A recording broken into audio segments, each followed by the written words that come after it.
Hi there, and welcome to the Career Sessions, where Tracy and I talk to everyday people about their career journeys.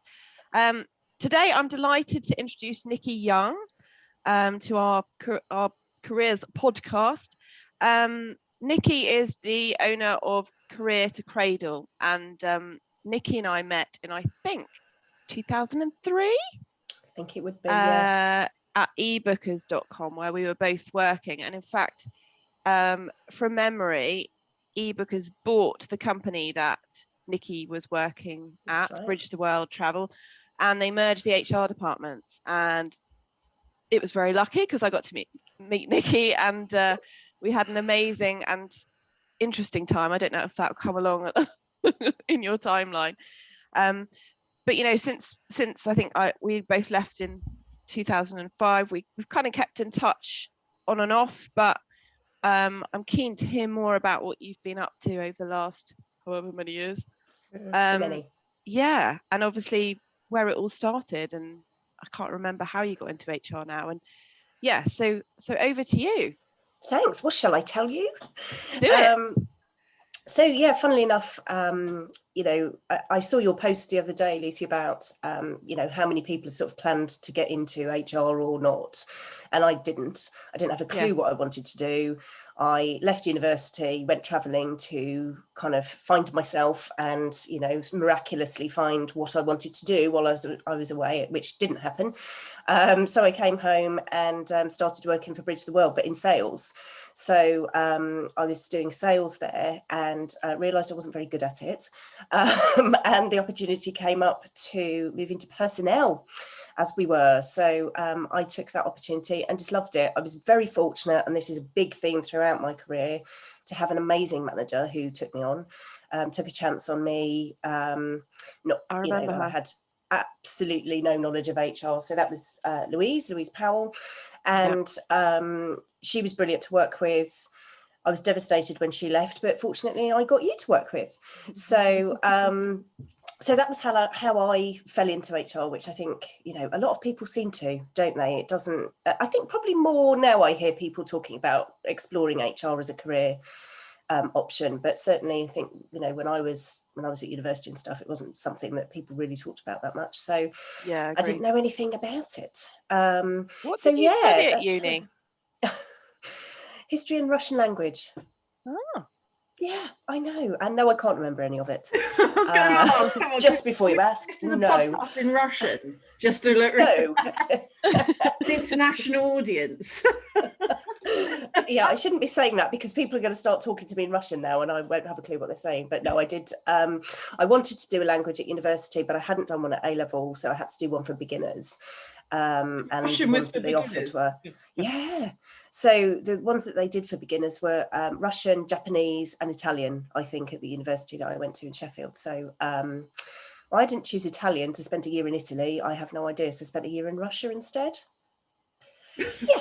So I ended up falling into HR. And I mean, like you said, Lucy, that, you know, just it's the people, isn't it? We had such a good time. I mean, you know, let's be real, working in HR is really challenging sometimes. You know, we have difficult conversations to have, we have other people's mess to sweep up lots and lots and lots of times, and we're often the fall guy. But working with people who you can, you know, sort of bounce ideas around with and just get through it, like we had so many good times, and that has been a thing throughout my career, that, you know, it's the people that you work with that that you learn from and that get you through it when there are challenging times. That's not to say it's all challenging, but when the challenging times are there, they are really challenging. We did keep each other sane, didn't we? Just about, I think. Or we had the same level of insanity. I'm not sure which. Take me. I think it's the latter. Probably. So yeah, and then from there, well, we were made redundant, weren't we, from there, Lucy? So that was fun. Yeah. I mean, that has been another theme as well, to be honest, that it's, and I've heard a lot of people talking about this over the last year, that, you know, we work so hard to make sure that people are treated well, through, you know, redundancy situations and stuff, and it's not always the case when it's us in HR going through the same thing. So, you know, that's a learning for a lot of people, I think. But yeah, so I then moved to, where did I go to then? I went into outdoor advertising, stayed in Camden. So I was in Camden for like 8 years, which randomly I went back to on Tuesday, which is a bit bizarre. And I just loved it. And that was when I sort of discovered the coaching, talent, engagement side of HR, which I realised was far more me than employee relations.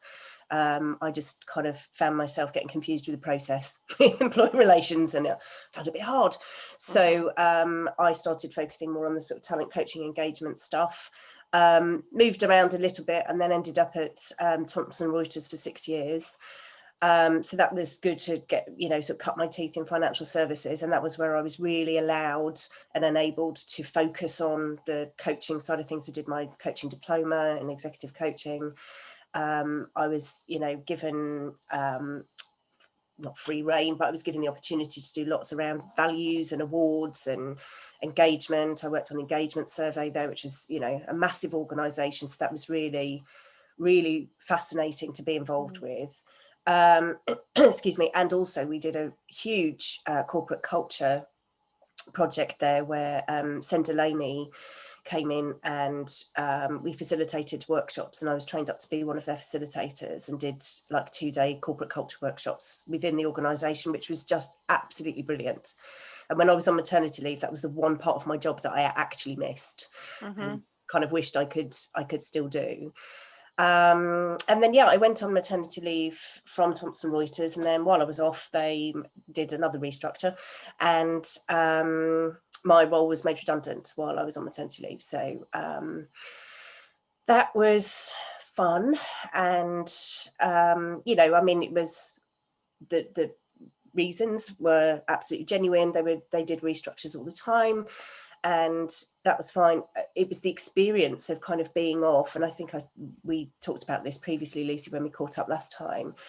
You know, that experience of being off and being at home with my 8-month-old son at the time and being put at risk of redundancy when you haven't been in the organisation. And, you know, it has to happen. Like, you can't just, you know, ignore the people who are on maternity leave. But my experience of that was really, really hard because, you know, I knew it was coming because it was a mandatory team meeting that I had to attend on maternity leave. So you kind of know, it, you know, can only be one of a couple of things, and it wasn't going to be good news.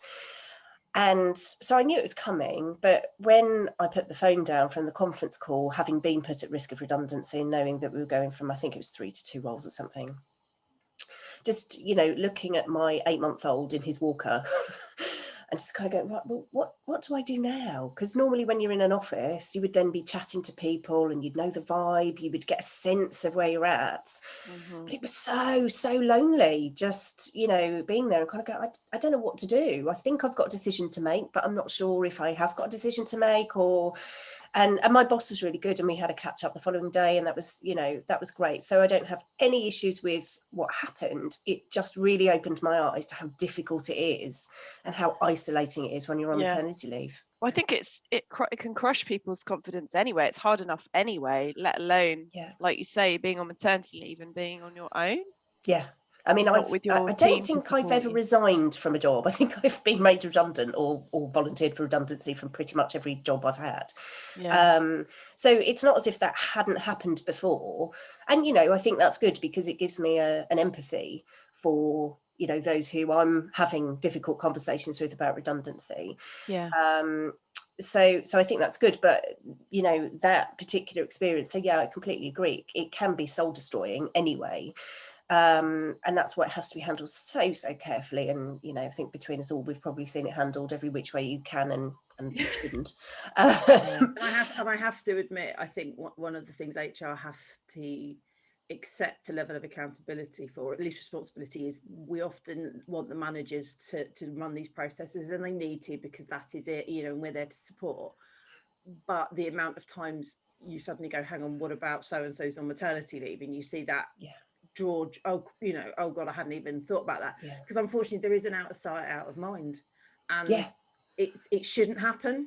but it does. And as you say, you know, somebody who's probably already going through a huge amount of personal change anyway, in terms of, you know, whether it's your first or second or third or 20th, it's still a big thing. And then, you know, the world's, everything's going on, and they're probably feeling quite disconnected, because again, a lot of companies aren't great at keeping people connected during maternity leave.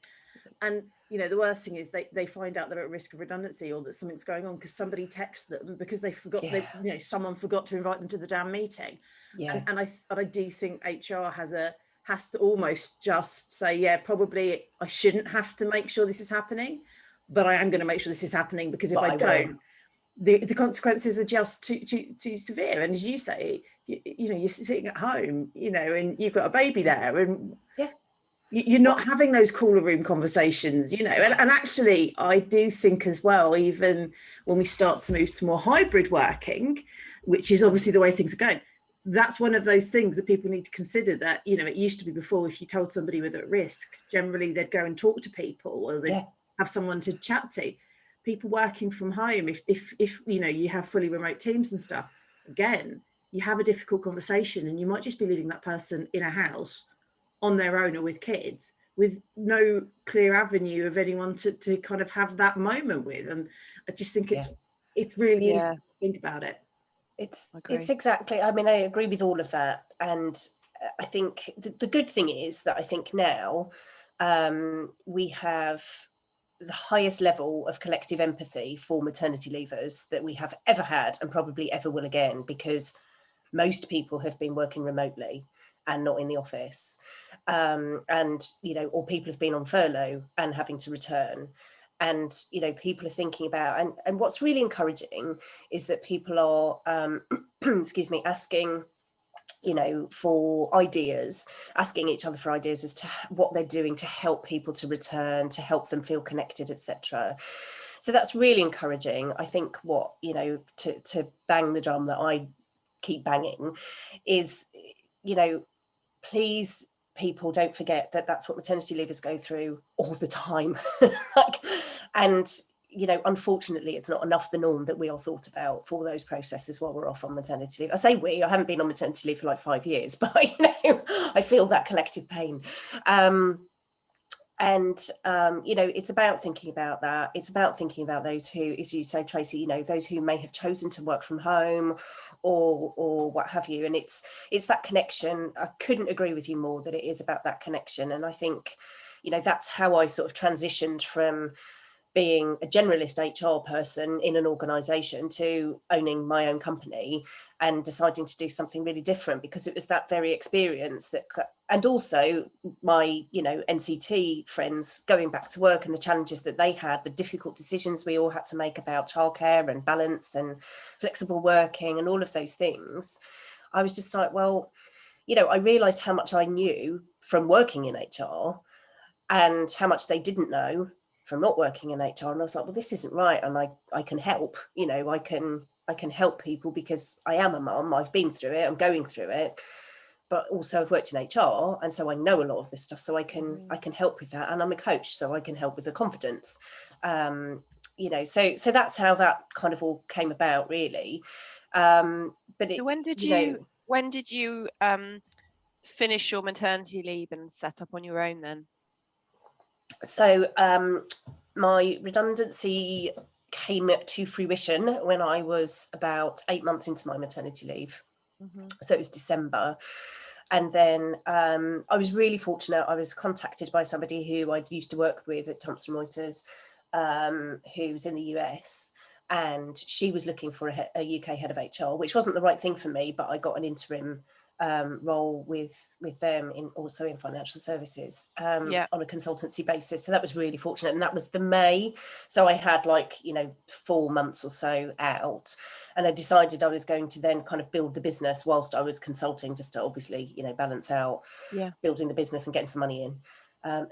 Excuse me. So it was kind of like a sideline for a while, and I did that for quite a long time, and then I was just like, actually, I just need to go for it and do it properly. So that interim contract came to an end. I think it was about 18 months or so in the end.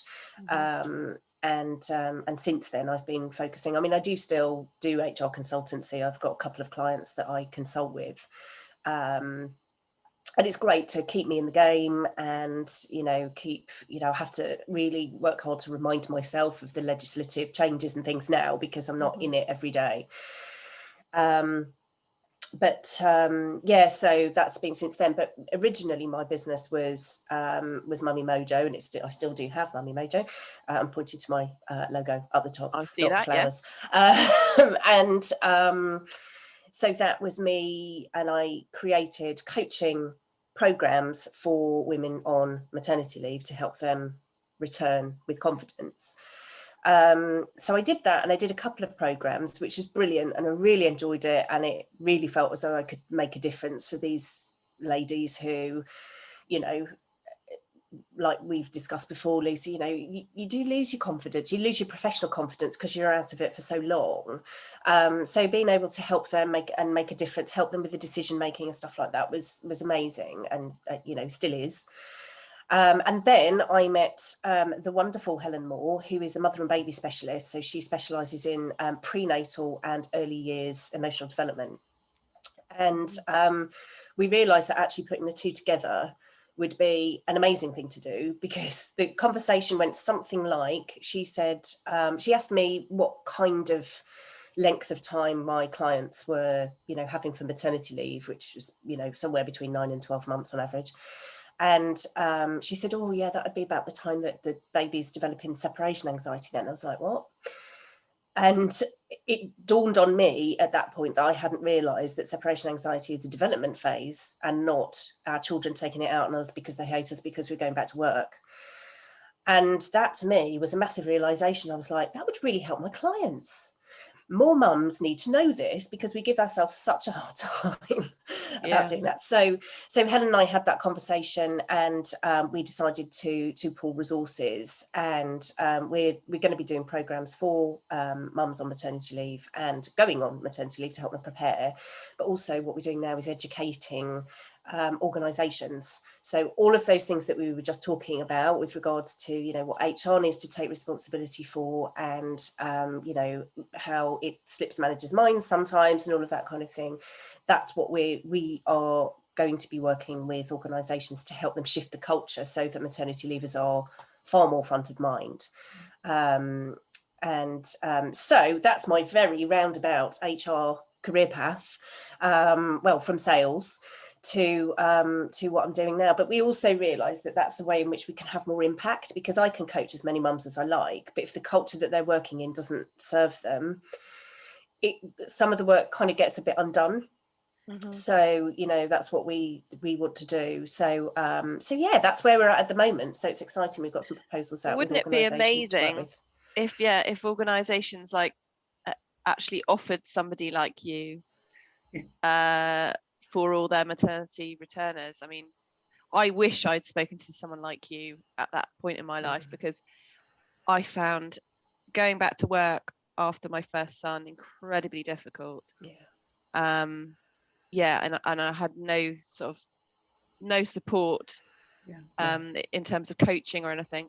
It's really hard, because I was so conscientious, and somehow I felt like I was being judged for having to leave early. And it was mentioned to me that in my performance review, I remember clearly that I wasn't as I can't remember what the word was, quite as I don't know, I can't remember the word now, but switched on or something, or... something like that. But since I've become a mum, which was just not looking the case. after human life shocker has impact on work.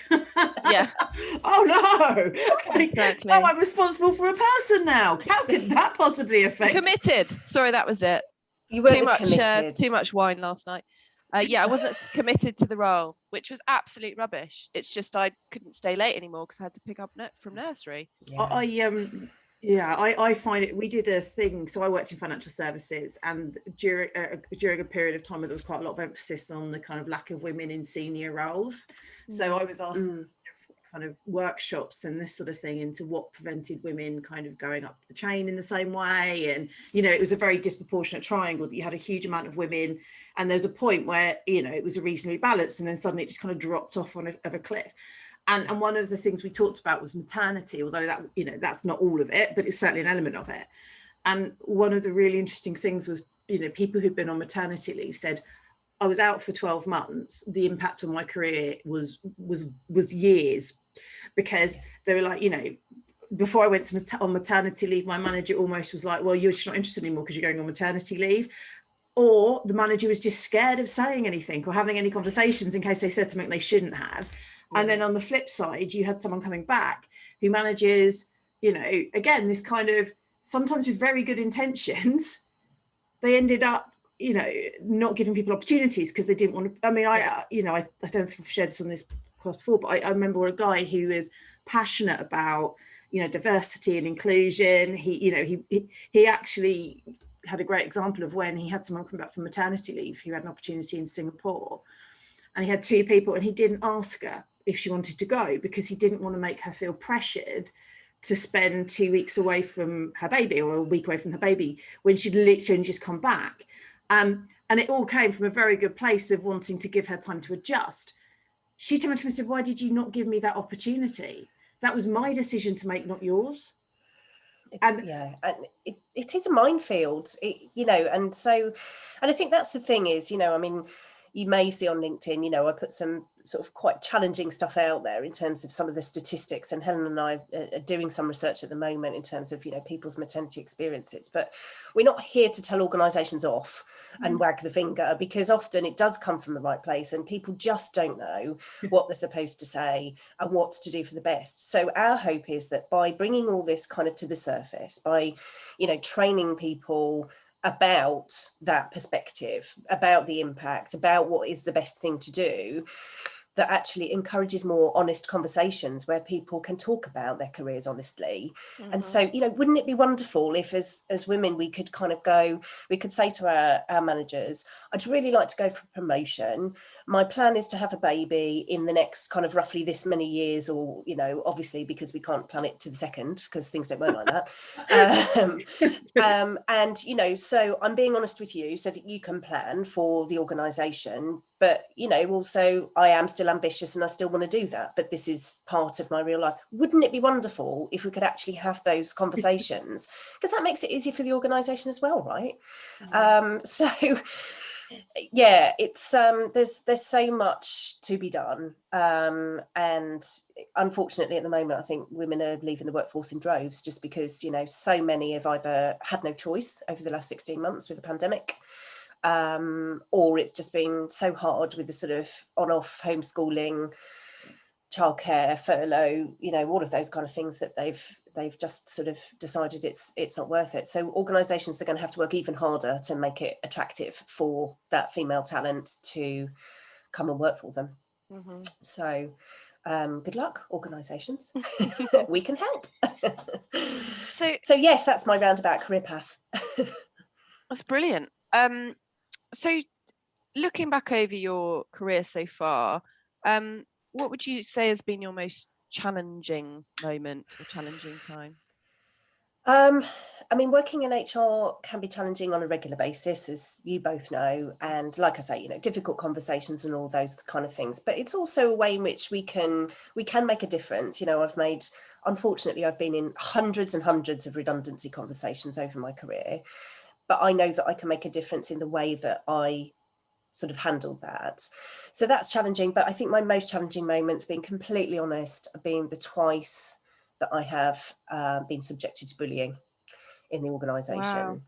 I obviously won't name them, but 2 different organisations, both by very senior people, one of whom was my boss.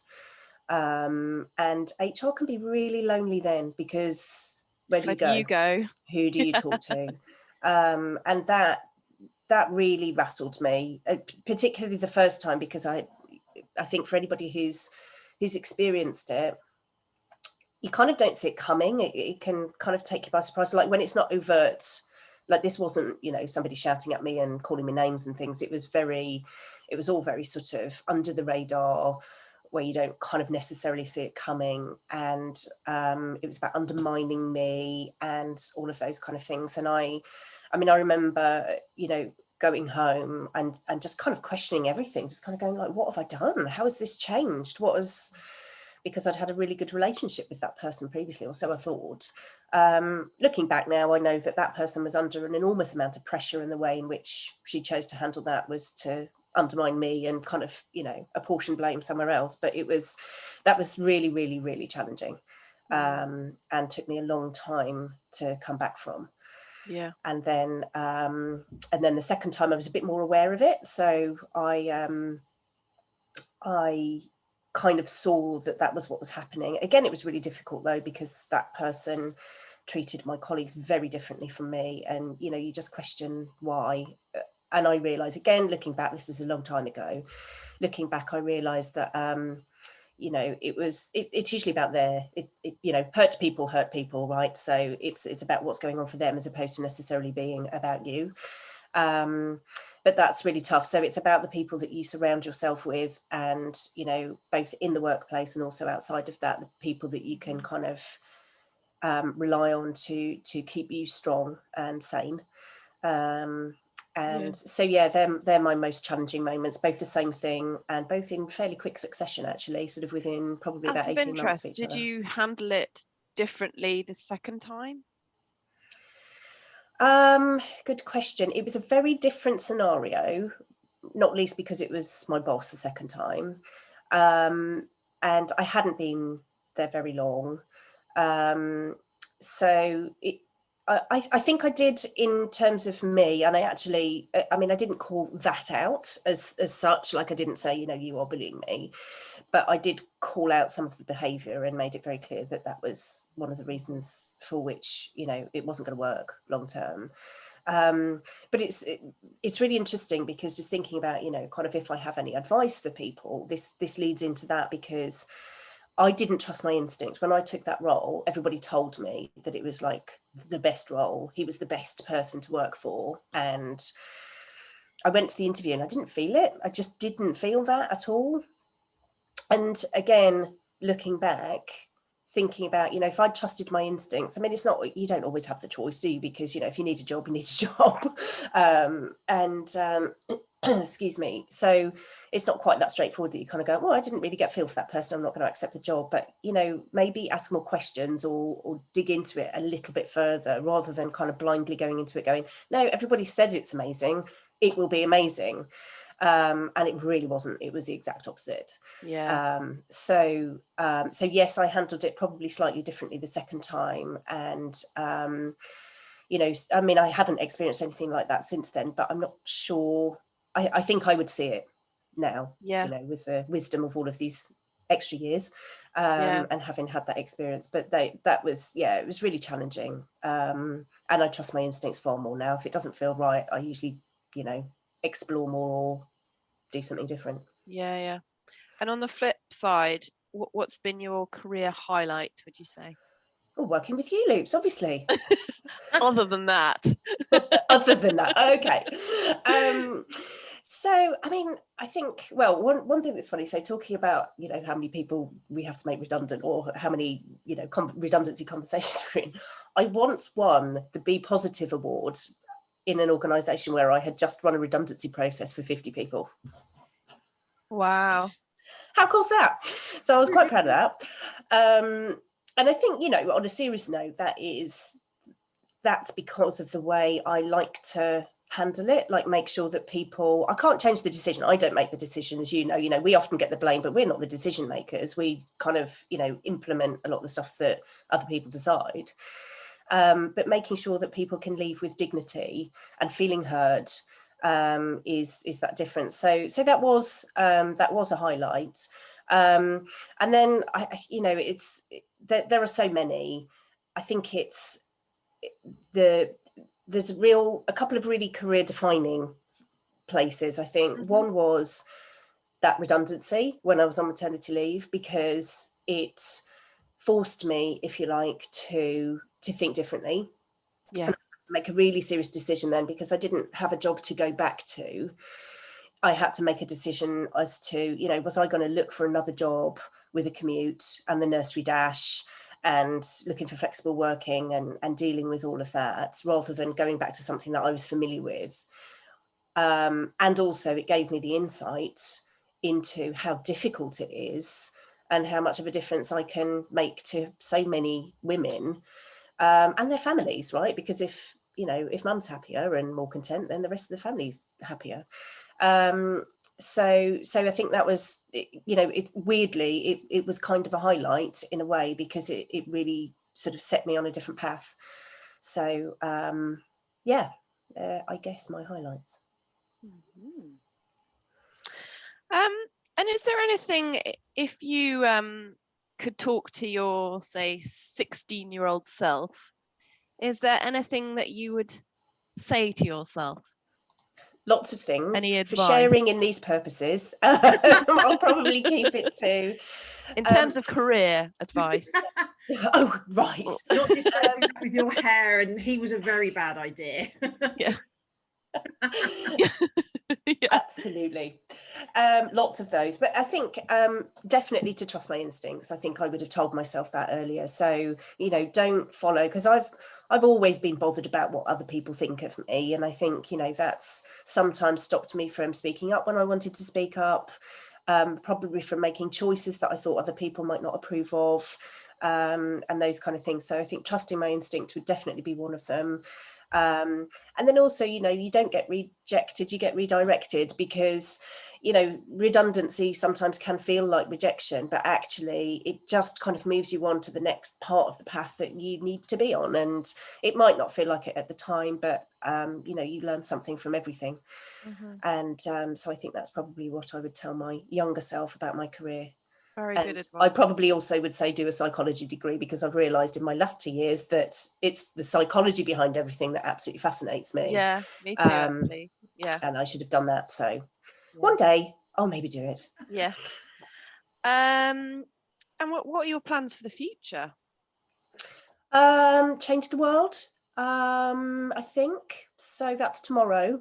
No, I think, it is really building on this. It's obviously sort of early days for mine and Helen's business with Career to Cradle, but I really feel that it's a moment in time with this kind of collective consciousness that everybody has around, work-life balance. Everybody's been forced to kind of blur the boundaries between work and life now. And this collective empathy for the experience of a maternity leave, I think there's a real moment where we can make an impression. And the conversation that we said earlier, wouldn't it be wonderful if people can feel comfortable enough to have those conversations? That's what we're striving for, is to make that difference, both for individuals through coaching, where I can help people see things differently. Helen can help them understand their children even better. Like the things, the conversations I have with my son now as a result of Helen's advice is just worlds apart from what it was before I met her. So we know that we can make a real difference there, and making a difference to, organisational culture. And, instead of it just being like, oh yeah, it's a bit rubbish, isn't it? Being a working mum is really hard. Like, let's actually change that instead of just accepting it. So there we go. That's amazing. And any sort of final top career tips that you would like to share with our viewers and listeners? I think I probably already covered them, to be honest. I think it is just, just be you. Don't let anybody tell you, when you're deciding on your career, when you're making career decisions, trust your instincts, as I've already said several times, but be you. Like, nobody does you like you do. And, there are times when that can be questioned.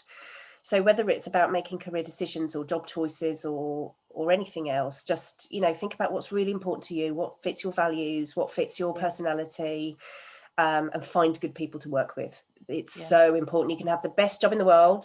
If you work with rubbish people, it will be pants. You can have a really difficult job, and if you're surrounded by amazing people, it will still be, they'll get you through it. And you can still learn so much. Absolutely. Brilliant. Well, listen, thank you so much for coming on and sharing your story. Thank you for having me. And your top tips. I genuinely wish you and Helen all the luck in the world. And I hope you do change the world for women everywhere. It might not be tomorrow. No, but maybe not tomorrow. Monday's Monday's fine. Yeah. Change has to start somewhere, right? Yeah, absolutely. Thanks so much, ladies. Really lovely to speak to you.